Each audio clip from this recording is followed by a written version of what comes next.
Hello दोस्तों, नमस्कार। राजस्थान विधानसभा चुनाव 2023 कांग्रेस की चौथी सूची को लेकर एक बड़ी अपडेट निकल कर आ रही है। कांग्रेस ने अपनी पहली, दूसरी और तीसरी सूची जारी करने के बाद चौथी सूची को लेकर बड़ा अपडेट निकल कर आया है। कौन कौन से विधायकों को टिकट मिलता हुआ नजर आ रहा है और कौन कौन सी विधानसभा पे कौन कौन से प्रत्याशी घोषित किए गए, साथ ही साथ कौन कौन से मंत्रियों का टिकट काट दिया गया चौथी सूची के अंदर।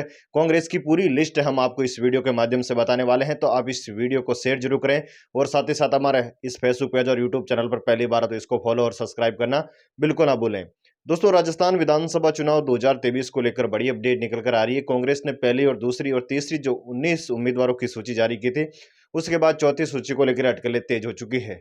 चौथी सूची को लेकर बड़ा अपडेट निकला है कि तीसरी सूची के अंदर भी 3 बड़े मंत्रियों के लगातार पूरे प्रदेश भर में जिसकी चर्चा हो रही कि 3 मंत्रियों को टिकट तीसरी सूची के अंदर आ सकता था, लेकिन उसी सूची के अंदर तीनों मंत्रियों के नाम नहीं आने के बाद सियासी गलियारों में पूरी तरीके से चर्चाएं तेज हो चुकी है।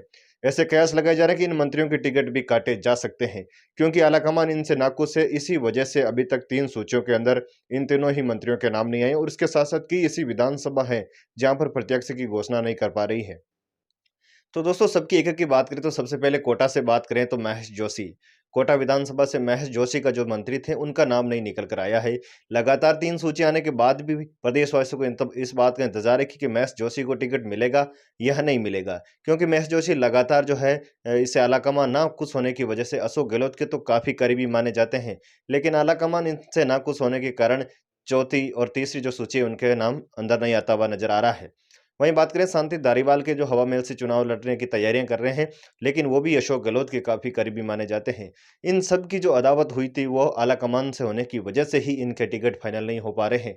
हालांकि कई ऐसे विधायक हैं जिन्होंने एक-एक बार चुनाव लड़ा, उनको भी टिकट मिल चुका है। इस समय इन 3 मंत्रियों को टिकट नहीं मिल रहा है। इनके साथ-साथ धर्मेंद्र राठौड़ का भी नाम सूची के अंदर शामिल नहीं होता हुआ नजर आ रहा है।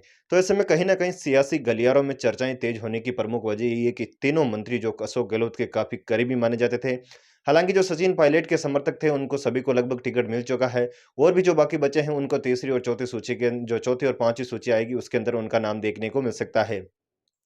हालाँकि अभी एक कांग्रेस की जो चौथी सूची है, बड़ी सूची होने वाली है, उसके अंदर किस-किसका सूत्रों के हवाले से जो खबर मिल रही है, किस-किसका नाम आ सकता है।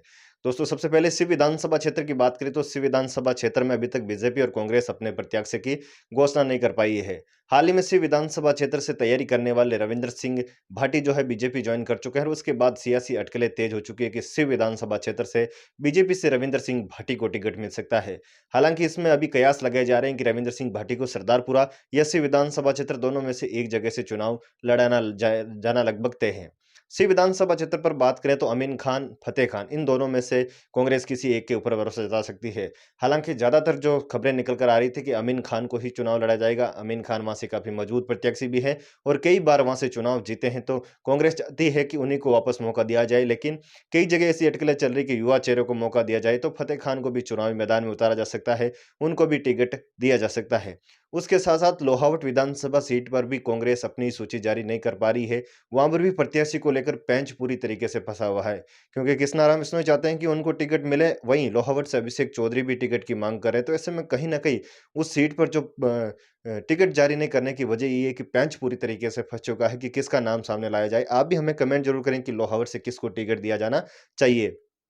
साथ ही साथ फलोदी की विधानसभा सीट, जहां से ऐसे कयास लगाए जा रहे हैं कि बेबो गहलोत को भी चुनाव लड़ाया जा सकता है, उस सीट पर भी प्रत्याशी की घोषणा नहीं की जा रही है।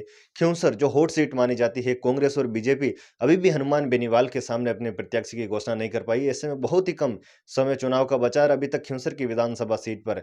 लेकिन कयास ऐसे लगाए जा रहे हैं कि ख्यूंसर की विधानसभा सीट पर दुर्ग सिंह चौहान, जो कि काफी मजबूती से यहाँ तैयारी कर रहे हैं, पिछले लंबे 2-3 समय से सक्रिय लगातार हैं और पिछले 5 साल से तो सक्रिय यहाँ से निर्दलीय भी चुनाव लड़ चुके हैं, चुनाव भी लड़ चुके थे। ऐसे में ऐसे कयास लगाए जा रहे हैं कि शिव विधानसभा क्षेत्र से शिव नहीं सॉरी ख्यूंसर विधानसभा क्षेत्र से दुर्ग सिंह चौहान को भी टिकट दिया जा सकता है, या पिछले जो प्रत्याशी है हरेंद्र मिर्धा के ऊपर भी कांग्रेस भरोसा जता सकती है। तो ऐसे में ये कयास मात्र है कि जो इस बार है सबसे बड़ा उलटफेर ख्यूंसर की विधानसभा सीट पर ही होगा, क्योंकि यहाँ पर या तो नए एकदम प्रत्याशी हो सकते हैं या फिर इन पुराने चेहरों के ऊपर भी भरोसा जता सकता है। दोस्तों, वही बात करें मेड़ता विधानसभा सीट की, मेड़ता जो कि कांग्रेस का कभी गढ़ माना जाती थी, कांग्रेस वहां अपने प्रत्याशी की घोषणा नहीं कर पाई है। हालांकि बीजेपी और राष्ट्रीय लोकतांत्रिक पार्टी ने वहां पर अपने पत्ते खोल दिए हैं। राष्ट्रीय लोकतांत्रिक पार्टी से इंदिरा देवी बावरी चुनाव लड़ेगी। वहीं बीजेपी से बात करें तो बीजेपी से लक्ष्मण राम कलरू चुनाव लड़ते हुए नजर आएंगे। तो ऐसे में सीव की विधानसभा जो सीट है वहाँ पर बीजेपी और कांग्रेस प्रत्याशी घोषणा नहीं कर पाई है, ना ही लोहावट पे कर पाई, ना ही फलोदी, ना ही खिंवसर, ना ही मेड़ता। तो कांग्रेस यहाँ जो मजबूत उनके गढ़ माने जाते हैं वहाँ पर अपने प्रत्याशियों की घोषणा नहीं कर पाई है। हालाँकि जो मेड़ता की विधानसभा सीट है वहाँ पर अमित सोनग्रा, लाला राम नाईक जैसे कई मौजूद प्रत्याशी जो मांग कर रहे हैं या 5-6 प्रत्याशी होने की वजह से ही पेंच पूरी तरीके से फंसा हुआ है।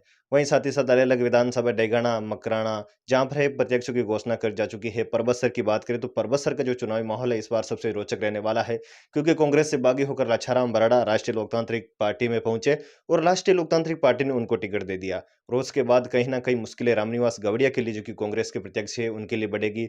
वहीं वहाँ पर बीजेपी से जो है मान सिंह किंसरिया चुनावी मैदान में हैं।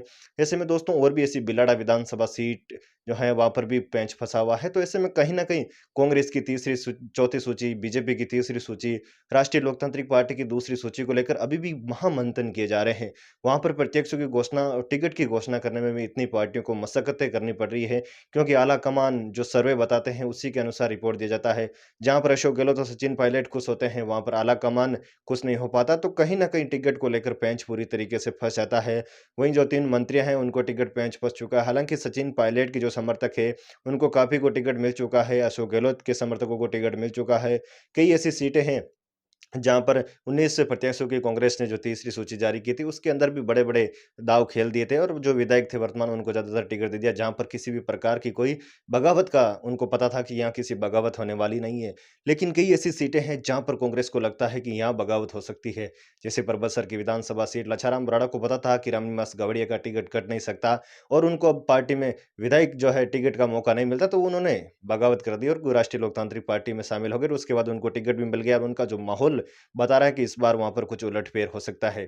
तो ऐसी कई विधानसभा सीटें हैं, चाहे नागौर की वो जाइल विधानसभा सीट हो, डेगाना हो, मकराना हो, परबतसर हो, लाडनू हो, ऐसी विधानसभा सीटें जहाँ पर कांग्रेस पूरी तरीके से सोच समझकर प्रत्याशी उतार चुकी है और कई जगह अभी तक कांग्रेस को अपने प्रत्याशियों की घोषणा करनी है। जोधपुर की विधानसभा सीट हो, ओसिया की विधानसभा सीट जहाँ पर कांग्रेस को किसी भी प्रकार की कोई दिक्कत नहीं थी टिकट को लेकर, तो वहाँ उस दिवा मदेरणा को चुनावी मैदान में उतार दिया। लोहावट लूणी विधानसभा क्षेत्र पर महेंद्र बिश्नोई को चुनावी मैदान में उतार दिया। लेकिन उसके अलावा जो अब बाकी सीटें बची है, लगभग अभी भी 100 के आसपास सीटें बची है, 120 के आसपास, तो कांग्रेस चाहती है कि वहाँ पर सोच समझकर प्रत्याशी की घोषणा करना चाहेगी क्योंकि गहलोत सरकार चाहती है कि वो अपनी सरकार रिपीट करे। उधर बीजेपी भी महामंथन कर रही है, किसी भी सीएम चेहरे जो सीएम फेस पर चुनाव नहीं लड़ रही है और पूरा आलाकमान तय कर रहा है। जिसके अंदर बड़े दिग्गज नेताओं के जो है मोदी इसकी पूरी राजस्थान की मॉनिटरिंग कर रहे हैं और वहाँ पर सोच समझ कर जो है टिकट का वितरण किया जा रहा है। कई ऐसे बीजेपी में बड़े दिग्गज नेता थे जिनके टिकट काट दिए गए। सबसे ज़्यादा जो बगावत शुरू हुई थी वो अभी तक भाजपा में चल रही है, बाकी कांग्रेस में बगावत का दौर काफ़ी कम है। हालाँकि अब राष्ट्रीय लोकतांत्रिक पार्टी में तो बगावत का दौर होना ही नहीं है क्योंकि इनके तो अभी जो जीते हुए विधायक थे उनको तो टिकट मिल ही गया। लेकिन उनके साथ-साथ कई में से मजबूत प्रत्याशी कांग्रेस से आए थे, उनको टिकट दिया जा रहा है। और भी हनुमान बेनीवाल चाहते हैं कि जो कांग्रेस या बीजेपी से उनमें शामिल होंगे उनको टिकट दिया जाएगा।